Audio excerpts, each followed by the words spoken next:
آیت اللہ بروجردی نے اپنے زمانے کے جو اہل سنت عالم دین تھے، مصر کے الازہر یونیورسٹی کے جو سربراہ بھی ہیں، پرنسپل بھی تھے اور شاید بنیان گزار بھی تھے، ان سے ملاقات کی، انہیں خط لکھا اور دعوت دی ملاقات کی، اور ملاقات کے اندر یہ بات طے ہوئی کہ دیکھیے آپ فقہ حنفی کو مانتے ہیں، فقہ مالکی کو مانتے ہیں، فقہ شافعی کو مانتے ہیں، فقہ حنبلی کو مانتے ہیں، فقہ جعفری کو کیوں نہیں مانتے؟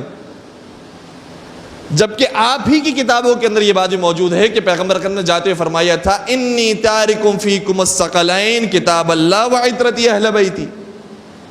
آپ یہ کہتے ہیں کتاب اللہ و سنتی، یہی کہتے ہیں، تو کتاب خدا کو تو ہم بھی مانتے ہیں اور آپ بھی مانتے ہیں، اس میں ہم مشترک ہو گئے. اور پھر اگر آپ کے یہاں سنتی بھی موجود ہے تو ہم کب سنت کا انکار کرتے ہیں؟ ہم بھی سنت رسول کو مانتے ہیں، بس فرق یہ ہے کہ آپ کا سلسلہ راویان وہ الگ ہے اور ہم جن اماموں سے روایت نقل کرتے ہیں وہ اور ہے. لیکن آپ جس طریقے سے سنت رسول کے قائل ہیں اسی طریقے سے ہم بھی سنت رسول کے قائل ہیں. اور آپ کے یہاں بھی اہل بیت کی محبت کے بارے میں کہا گیا، قرآن کریم کی آیت ہے قُلْ لَا أَسْأَلُكُمْ عَلَيْهِ أَجْرًا إِلَّا الْمَوَدَّةَ فِي الْقُرْبَى.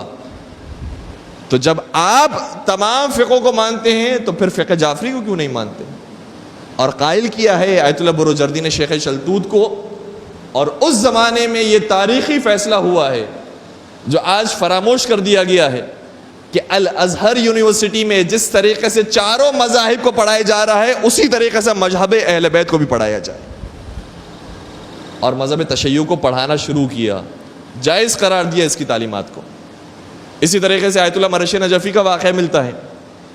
علامہ طنطاوی کو جو اس زمانے کے مصر کے وہ بھی استاد رہ چکے تھے، آیت اللہ مرشد نجفی نے صحیفہ سجادیہ بھجوائی، اور یہ علامہ طنطاوی کا بھی ظرف تھا.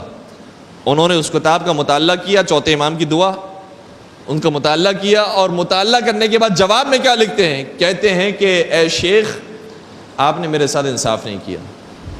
اتنا خوبصورت علمی خزانہ آپ کے پاس موجود تھا اور اب آپ نے جا کر اس کا تعارف کروایا ہے. یہ وہ کلام ہے کہ جو مخلوقات کے کلام سے بالاتر ہے اور خالق کے کلام سے نیچے.